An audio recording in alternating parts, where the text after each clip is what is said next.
Oke. Baik. Bismillahirrahmanirrahim. Assalamualaikum warahmatullahi wabarakatuh. Waalaikumsalam warahmatullahi Waalaikumsalam wabarakatuh. warahmatullahi wabarakatuh. Alhamdulillahirabbil alamin wassalatu wassalamu ala asyrafil anbiya'i wal mursalin wa ala alihi washabihi wattabi'in. La ilaha illallah Muhammadur Rasulullah sallallahu alaihi wasallam. Baik Bapak Ibu sekalian, dalam proses perkuliahan kita pada malam hari ini kita akan membahas materi untuk perkuliahan pengantar ilmu administrasi publik. Seperti yang Bapak Ibu lihat, itu materinya sudah saya akses di LMS, bisa dilihat bersama-sama.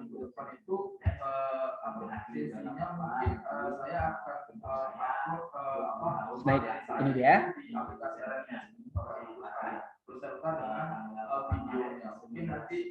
Nah, kita bahas pertemuan pertama itu yaitu konsep administrasi. Pengertian administrasi dan ilmu administrasi. Administrasi diartikan sebagai suatu proses pengorganisasian sumber-sumber, sehingga tugas pekerjaan dalam organisasi tingkat apapun dapat dilaksanakan dengan baik. Kata kuncinya adalah dia suatu proses pengorganisasian sumber-sumber, sehingga tugas pekerjaan dalam organisasi tingkat apapun dapat dilaksanakan dengan baik. Proses administrasi akan melaksanakan 3 fungsi utama yang berhubungan erat dengan 3 tingkatan umum dalam hierarki formal. Yang pertama di tingkat atas, yaitu fungsi pengarahan organisasi, terutama berkaitan dengan proses perencanaan jangka panjang dari suatu tujuan yang akan dicapai. Yang kedua di tingkat menengah, yaitu fungsi manajemen organisasi, terutama berkaitan dengan upaya mempertahankan organisasi sebagai suatu pekerjaan yang terus berlangsung lama, seperti memberikan bahan-bahan, sarana-sarana, instruksi-instruksi, dan penciptaan iklim yang diperlukan oleh staf teknis atau profesional yang terlibat dalam suatu produksi atau hasil. Dan selanjutnya di tingkat bawah adalah fungsi pengawas. Dalam kontak langsung dengan pekerja-pekerja profesional dan teknis, fungsi pengawasan mengarahkan penggunaan sumber-sumber serta menjalin agar kegiatan-kegiatan profesional dan teknis dilaksanakan sesuai dengan standar yang telah ditetapkan atau sesuai dengan SOP. Bapak Ibu bisa lihat ya, dalam suatu struktur organisasi ada namanya tingkat atas. Itu bisa terdiri dari ketua atau sekretaris umum, pokoknya pejabat di tingkat atas. Ada tingkat menengah. Tingkat menengah itu kalau kita analogikan seperti kabak atau kasubag, ya. Dan di tingkat bawah itu seperti staf, ya. Nah, dalam masing-masing tingkatan dalam proses administrasi itu berbeda satu sama lain. Di mana di tingkat atas adalah berfungsi sebagai pengarahan organisasi, dan dia berkaitan dengan proses perencanaan jangka panjang terkait dengan tujuan proses apa yang harus dicapai untuk mencapai tujuan tersebut. Nah, sedangkan di tingkat menengah tadi adalah proses manajemen, proses mengatur, mengarahkan. Dan terakhir tadi di tingkat bawah ada fungsi pengawas.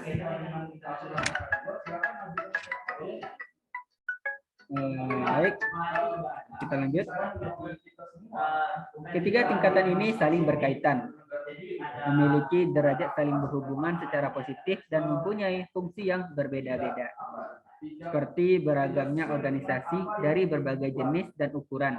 Misalnya dalam satu pabrik atau dalam satu bagian pelayanan sosial medik, fungsi-fungsi pengarahan, manajemen, dan pengawasan dapat tertanam hanya pada satu orang. Walaupun demikian, yang terpenting adalah administrasi didefinisikan sebagai proses umum yang pengarahan, manajemen, dan pengawasan merupakan unsur-unsurnya.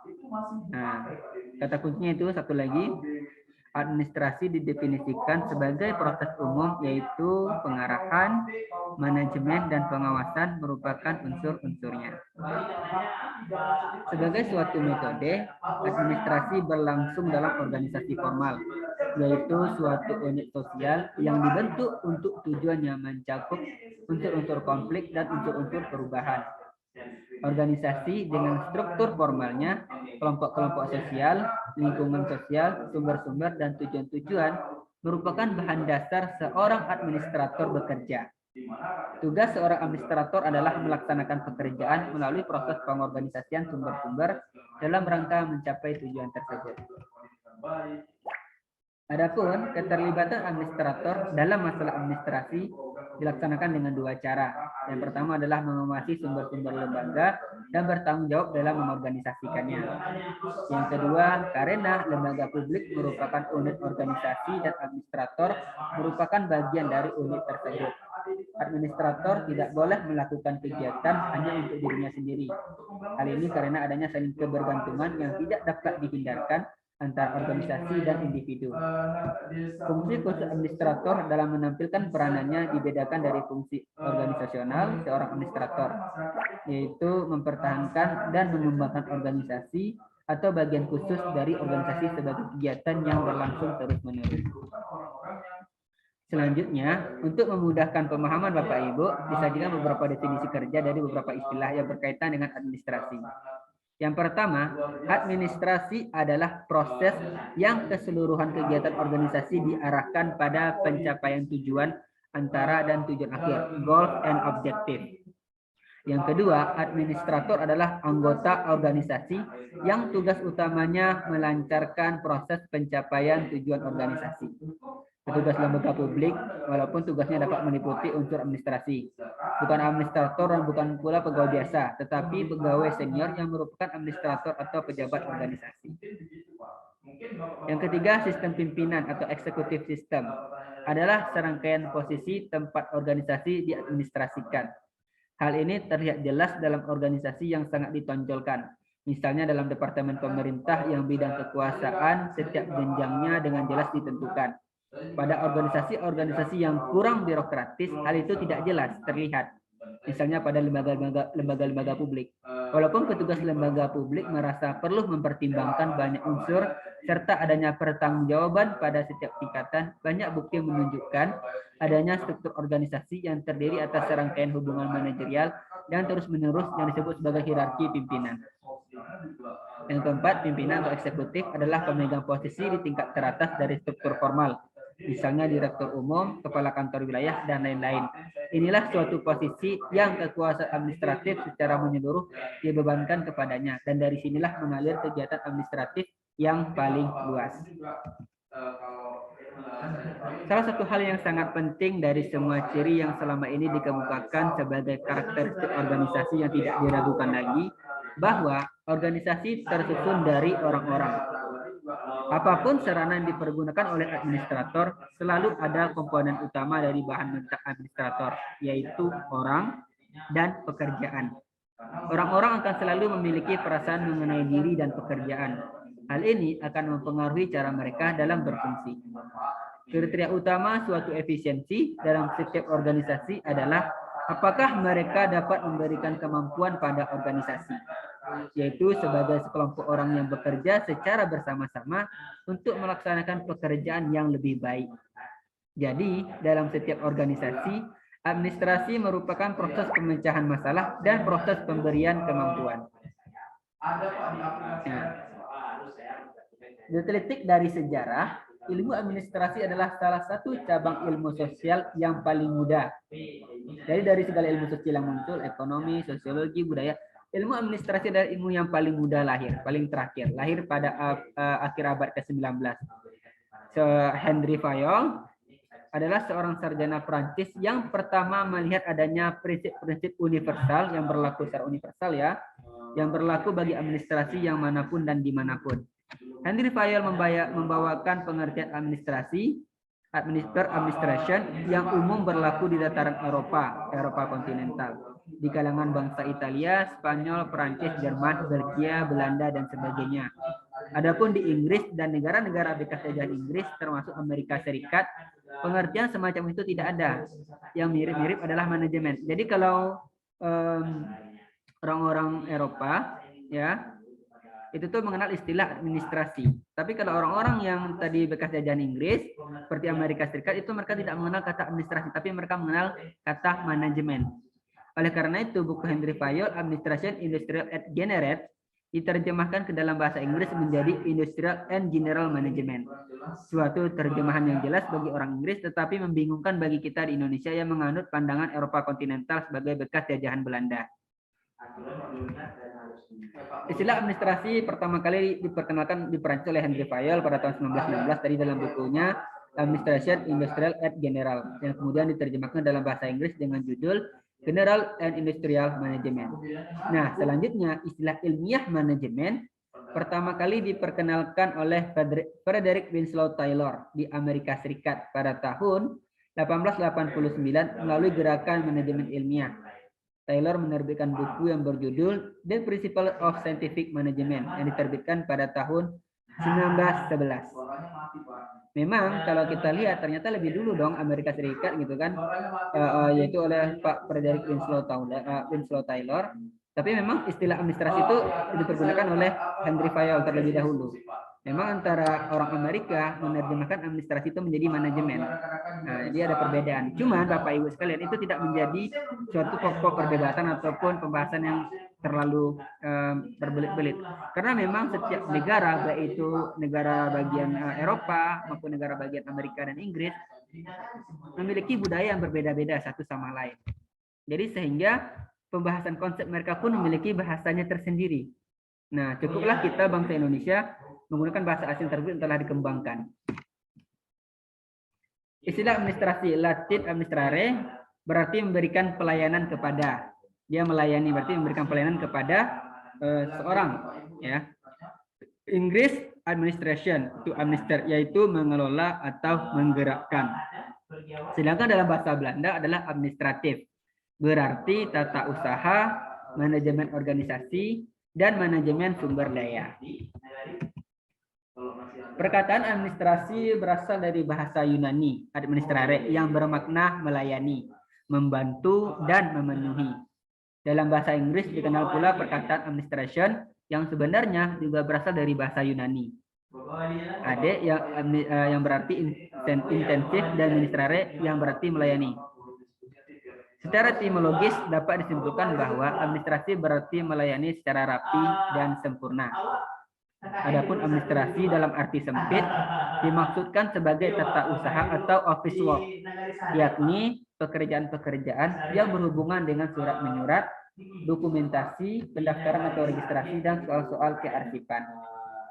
Di negeri Belanda, administrasi disamakan dengan pengertian bestur, tetapi di Indonesia perkataan bestur mempunyai pengertian tertentu dalam kegiatan, misalnya pamong praja dan lain-lain. Dalam pengertian luas, administrasi dapat dilihat dari 3 sudut, hingga mencakup pula 3 pengertian, yaitu dari sudut proses, fungsi, dan kelembagaan. Dari sudut proses, administrasi merupakan keseluruhan proses pemikiran, pengaturan, penentuan tujuan, hingga pelaksanaan kerja sehingga tujuan yang dimaksudkan tercapai. Dari sudut fungsi, administrasi merupakan keseluruhan aktivitas yang secara sadar dilakukan oleh setiap orang atau sekelompok orang yang berfungsi sebagai administrator atau pimpinan. Dalam kegiatan tersebut terdapat berbagai macam tugas atau fungsi kerja, misalnya tugas perencanaan, tugas pengorganisasi, tugas menggerakkan, tugas mengawasi, dan sebagainya. Dalam pengertian luas, administrasi dapat dilihat dari 3 sudut, hingga mencakup pula 3 pengertian, yaitu dari sudut proses, fungsi, dan kelembagaan. Dari sudut kelembagaan, administrasi ditinjau dari manusia-manusia, baik secara perseorangan maupun kolektif, yang menjalankan kegiatan-kegiatan guna mencapai hasil sesuai dengan tujuan yang telah ditetapkan. Orang-orang terdiri dari 4 golongan. Yang pertama tadi yang kita bahas adalah administrator, yaitu orang yang menentukan dan mempertahankan tujuan. Yang kedua ada namanya manajer, yaitu orang yang langsung memimpin pekerjaan ke arah tercapainya hasil yang nyata. Yang ketiga adalah pembantu ahli atau staf, terdiri atas para ahli dalam setiap bidang, selaku penasihat atau brain trust, dan berfungsi di bidang pemikiran. Yang terakhir ada karyawan, yaitu para pelaksana dan pekerja yang digerakkan oleh manajer atau bekerja guna menghasilkan sesuatu sesuai dengan tujuan. Untuk mengetahui hakikat administrasi lebih jauh, ada baiknya kita menelaah definisi administrasi sebagaimana dikemukakan oleh beberapa para ahli. Yang pertama oleh John M. Plitner. Beliau mengasumsikan administrasi dapat dirumuskan sebagai pengorganisasian dan penjurusan sumber-sumber dan bahan untuk mencapai tujuan yang diinginkan. Selanjutnya, menurut Leonard White, administrasi adalah suatu proses yang terdapat secara umum dalam segala usaha kelompok manusia, usaha negara atau swasta, usaha kecil maupun besar. William Hahnemann, administrasi adalah pedoman kepemimpinan dan pengawasan usaha suatu kelompok orang-orang ke arah pencapaian tujuan bersama. Dan yang keempat, administrasi adalah proses dan tata kerja yang terdapat pada setiap usaha. Usaha kenegaraan atau swasta, usaha sipil atau militer, usaha kerja atau kecil. Yang kelima, menurut Sondang Pesagian, ini tokoh Indonesia ya, sama-sama seperti Prajudi tadi. Administrasi didefinisikan sebagai keseluruhan proses kerjasama antara dua orang manusia atau lebih yang didasarkan atas rasionalitas tertentu untuk mencapai tujuan yang telah ditentukan sebelumnya. Dan yang keenam ada Delianggi. Administrasi adalah segenap rangkaian perbuatan penyelenggaraan dalam setiap usaha kerjasama sekelompok manusia untuk mencapai tujuan tertentu. Dan menurut Soekarno-K, administrasi adalah proses penyelenggaraan kerja untuk mencapai tujuan yang telah ditetapkan. Nah, tadi dah 7 menurut para ahli yang bisa kita lihat definisi administrasi. Maka kita tarik ya kesimpulan bahwa faktor-faktor terjadinya administrasi yang pertama, satu, adanya sekelompok orang. Beberapa orang sepakat untuk bekerja sama dalam usaha mencapai tujuan. Berarti terdiri dari 2 lebih 3 orang. Ya, beberapa orang yang sepakat bekerja sama dalam mencapai tujuan. Yang kedua, adanya kerjasama. Rangkaian perbuatan yang dilakukan bersama secara teratur ya oleh 2 orang atau lebih. Dan yang terakhir ada memiliki tujuan atau goal. Nilai hajat hidup manusia, baik dalam bentuk fisik, material maupun dalam bentuk mental, spiritual. Nah, inilah 3 kata kunci dalam definisi administrasi tadi. Dari definisi tersebut dapat ditarik kesimpulan bahwa faktor-faktor dalam administrasi tadi ada kelompok orang, kerjasama dan tujuan. Nah, administrasi merupakan bagian tidak terpisahkan dari upaya untuk meninjau secara kritis fenomena aktivitas manusia dalam bekerja sama. Karena tadi administrasi tadi proses kerjasama yang rasional antara beberapa orang untuk mencapai tujuan efektif dan efisien. Efektif bagaimana? Ketika pekerjaan itu menghasilkan output yang besar. Efisiennya bagaimana? Ketika pekerjaan tersebut dilaksanakan yang dapat mengurangi biaya secara signifikan, tapi tetap menghasilkan output yang besar. Dalam proses administrasi ya, kita masuk kepada unsur-unsur administrasi. Dalam proses administrasi terdapat sejumlah unsur yang saling terkait antara satu dan yang lain. Yang apabila salah satunya tidak ada, proses administrasi akan pincang. Nah, unsur-unsur tersebut terdiri yang pertama adanya organisasi. Organisasi itu sebagai wadah bagi segenap kegiatan usaha kerjasama. Ya, kita contohnya kan organisasi seperti misalnya lembaga daerah ya, seperti Nagari gitu kan, atau adanya BAMUS gitu kan. Bisa juga seperti lembaga pemerintahan seperti dinas gitu kan, atau kementerian dan lain sebagainya. Itu ada wadah yang bisa terlaksananya kegiatan terkait dengan kerjasama. Yang kedua adanya manajemen. Nah, yaitu kegiatan menggerakkan sekelompok orang dan mengarahkan fasilitas kerja. Hubungan ini ada meliputi perencanaan, di mana ketika kita melakukan suatu kegiatan, terus kita ada melakukan perencanaan terlebih dahulu.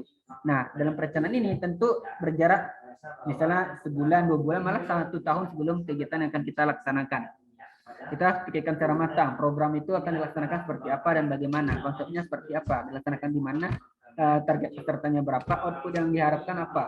Nah, terus pembuatan keputusan. Dari beberapa perencanaan tadi, terciptalah suatu bentuk keputusan.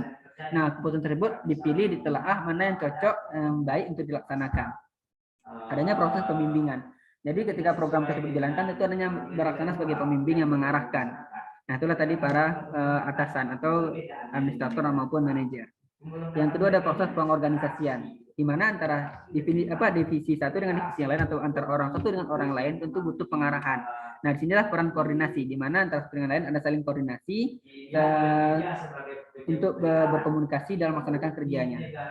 Dan yang ada pengawasan atau kontrol, di mana setiap pekerjaan pasti ada pengawasan. Kalau tidak ada pengawasan, bagaimana setiap orang dapat bekerja sesuai dengan peraturan yang telah ditetapkan, ya.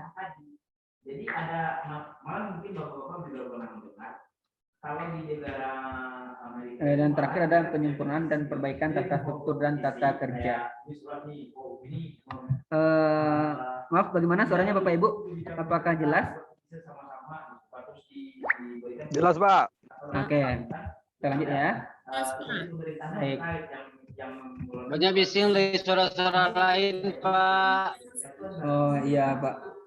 Karena sebenarnya kami masih di kantor ini Pak. Ada 3 orang dosen di sini selain saya. Jadi sama-sama ngasih materi juga ini. Jujur saya sendiri juga belum balik dari rumah ini. Belum makan juga nih. Belum buka puasa udah. Minum makan pun belum. Ini masya Allah ini totalitas demi mahasiswa ini. Siap, Pak. Siap. Kita semangat kita. Semangat, Pak Ya. dosen. Siap Pak. Oh gitu, Pak. Lanjut, Pak. Lanjut, Pak. Selanjutnya ada terakhir adalah penyempurnaan dan perbaikan tata struktur dan tata kerja. Nah, dalam suatu pekerjaan pasti ada namanya proses evaluasi tadi ya. Ketika pekerjaan telah dilaksanakan, ketika suatu kegiatan telah dilaksanakan. Maaf Pak, boleh di unmute dulu suaranya? Yang bersuara boleh di unmute dulu suaranya? Ya, oke baik. Terima kasih. Kita lanjutkan. Ketika suatu pekerjaan atau suatu kegiatan telah selesai dilaksanakan, adanya namanya proses evaluasi. Nah, dalam proses itulah adanya penyempurnaan. Misalnya, apa sih kekurangan, kelemahan, kesalahan yang telah dilaksanakan dalam suatu kegiatan? Tentu ada hal yang terjadi. Nah, di mana dalam proses evaluasi ada proses kita menelaah masalah-masalah atau yang kurang-kurang tadi, kita cari suatu solusi bagaimana menutupi masalah atau memperbaiki hal yang salah tadi. Makanya disebutkan penyempurnaan dan perbaikan tata struktur dan tata kerja. Misalnya ini ternyata pekerjaan ini tidak cocok dilaksanakan oleh 2 orang dengan kapasitas yang besar, tentu butuh 5 orang sampai 7 orang. Atau ternyata untuk proses administrasi seperti arsip itu udah nggak efisien lagi kalau kita laksanakan secara manual mana surat. Kenapa kita gunakan seperti aplikasi e-arsip gitu. Nah, itu contoh-contohnya. Dalam proses administrasi, dalam proses operasi administrasi terdapat sejumlah unsur yang saling berkait antara satu dan yang lain. Yang apabila salah satunya tidak ada, proses administrasi akan pincang. Unsur-unsur tersebut meliputi sebagai berikut, ya. Ini saya salah untuk penomorannya. Pertama adanya komunikasi, yaitu penyampaian berita dan pemindahan buah pikiran dari seseorang kepada lainnya dalam rangka terwujudnya kerjasama. Jadi ada komunikasi, penyampaian. Yang kedua kepegawaian, yaitu pengaturan dan pengurusan pegawai atau karyawan yang diperlukan. Nah, yang ketiga keuangan, yaitu pengelolaan segi-segi pembiayaan dan pertanggungjawaban keuangan. Yang keempat perbekalan, yaitu perencanaan, pengadaan, dan pengaturan pemakai barang-barang keperluan kerja. Yang selanjutnya ada tata usaha, yaitu menghimpun, pencatatan, pengolahan, pengiriman, dan penyimpanan berbagai keterangan yang diperlukan.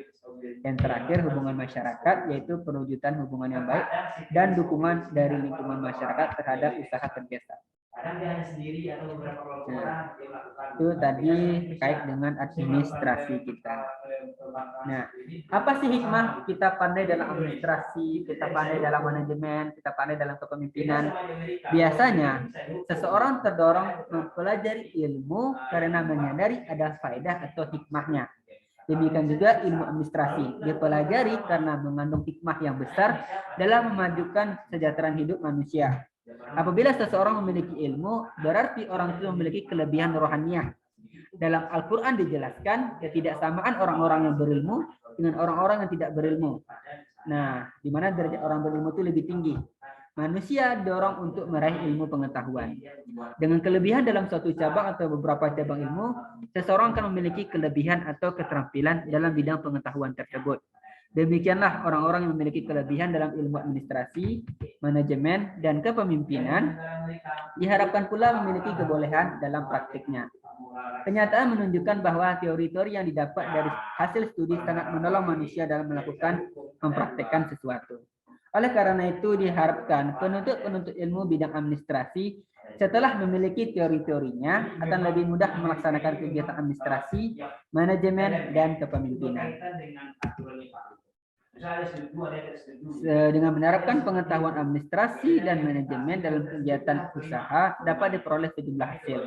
Antara lain, yang pertama terwujudnya keteraturan dan ketertiban usaha. Yang kedua, diketahuinya tugas tiap-tiap karyawan sesuai dengan wewenang yang diserahkan kepadanya. Yang ketiga, terwujudnya semangat kerja yang tinggi. Dan yang keempat, terwujudnya efisiensi kerja dan efektivitas dalam mencapai tujuan. Dan yang terakhir, terhindarnya salah urus dari suatu usaha atau mismanagement.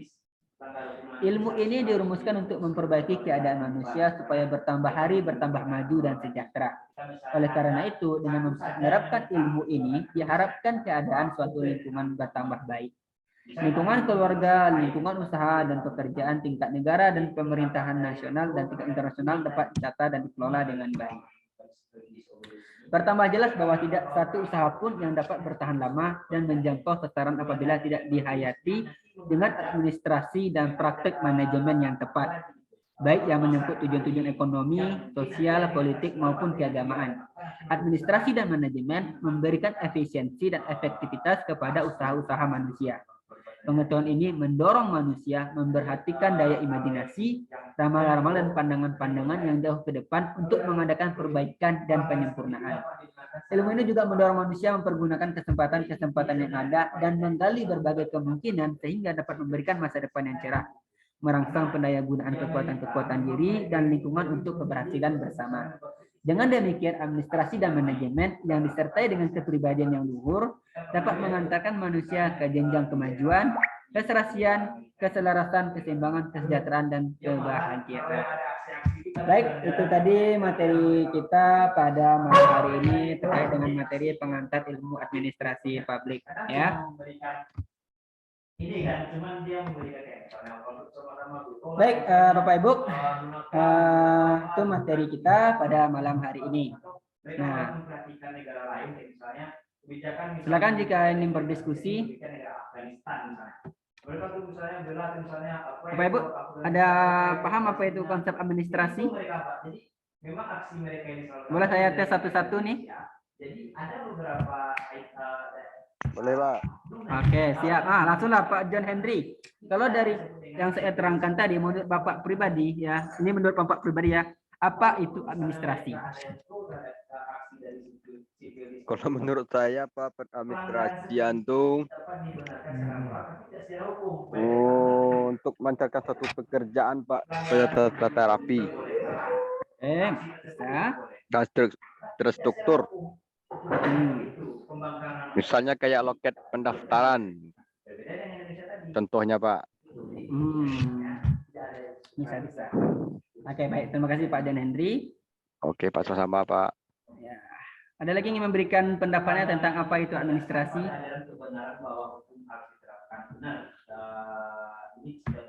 Simpulkan saja ya. Kalau saya pribadi Bapak Ibu, kan banyak tuh konsep dari administrasi oleh para ahli, penjelasan dari berbagai buku. Kalau saya simpulkan saja, mana menurut saya lebih masuk ke akal, ke pikiran saya. Kalau saya merumuskan seperti ini, administrasi ya. Pertama, ada wadah ya, ada wadah atau ada proses keberlangsungan kerjasama antara manusia satu dengan manusia lain, berarti dua orang lebih. Nah, dalam dua orang lebih tersebut mereka bersepakat melakukan kerjasama. Nah, kerjasamanya bagaimana? Memiliki suatu ketentuan, ada namanya proses manajemen, di mana di situ ada proses perencanaan, pengarahan, pembimbingan, pengawasan, dan lain sebagainya. Yang tujuannya adalah itu tadi, mencapai tujuan akhir yang ingin mereka harapkan dari mereka kerjasama tadi, melalui proses tadi, dia dengan sikap rasionalitas gitu kan, maka mereka mengusahakan tujuan mereka tercapai. Agar apa? Memudahkan suatu pekerjaan.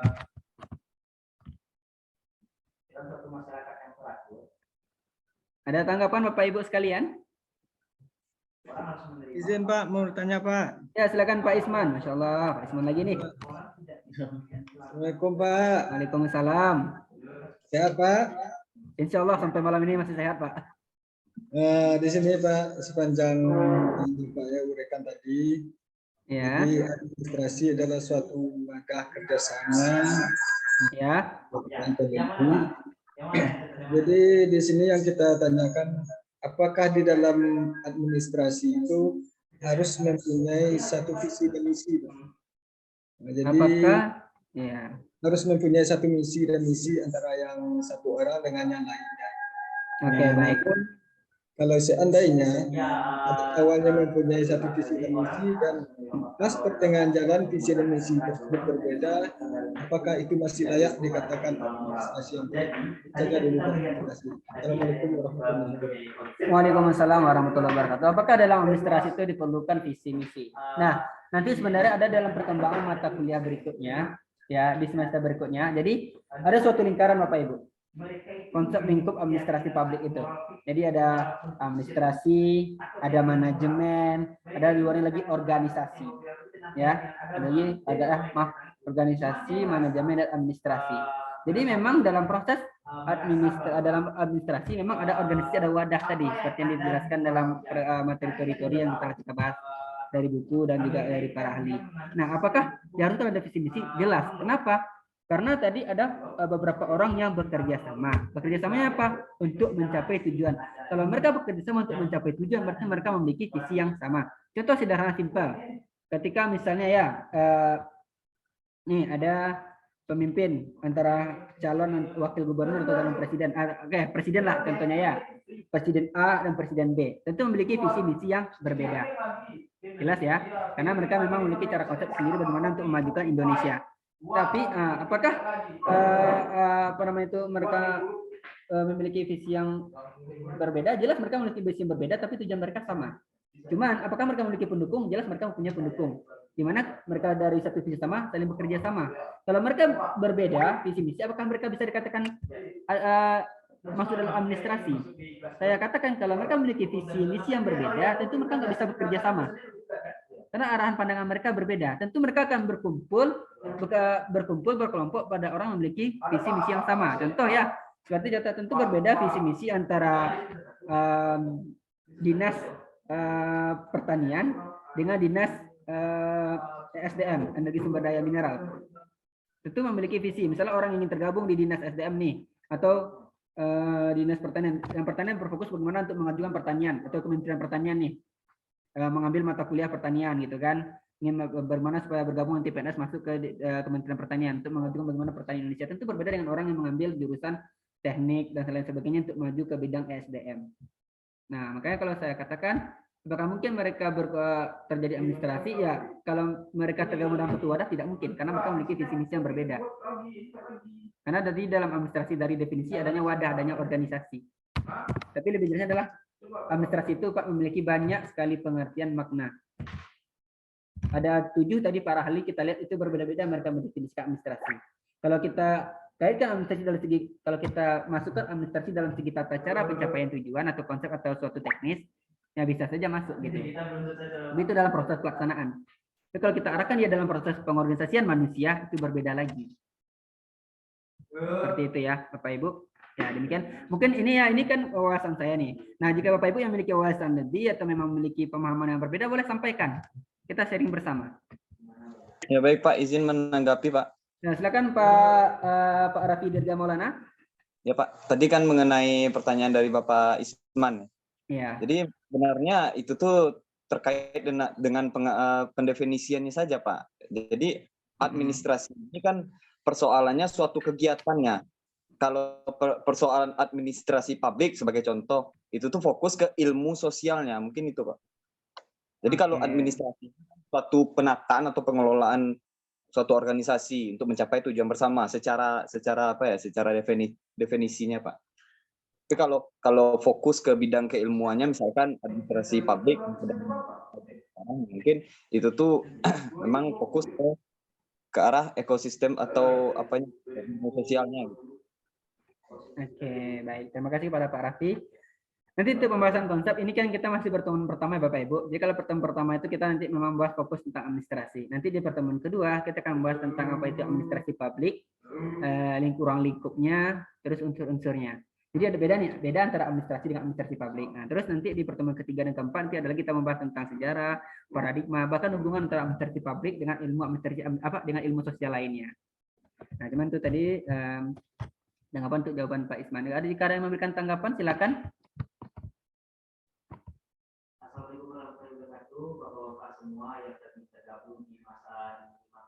Kita mungkin proses kuliah kita sampai jam 8:30 ya Bapak Ibu ya.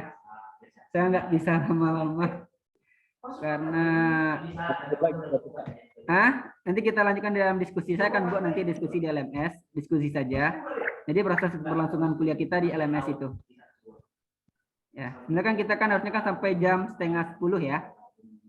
Ya. Ada 1 jam lagi. Jadi 1 jam itu kan kita laksanakan di LMS. Saya akan buat nanti grupnya bagi yang bisa akses LMS. Bagi yang tidak mengapa. Ya.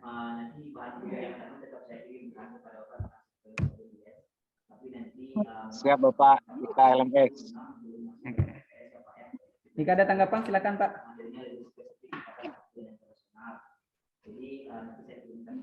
Soalnya udah mulai naik mark saya sepertinya ini, Masya Allah. Makan dulu Pak, makan dulu Pak. Ya nggak apa-apa. Ada tanggapan Bapak Ibu boleh? Nih. Izin Pak, berarti ini nanya nih Pak, Iya boleh Pak.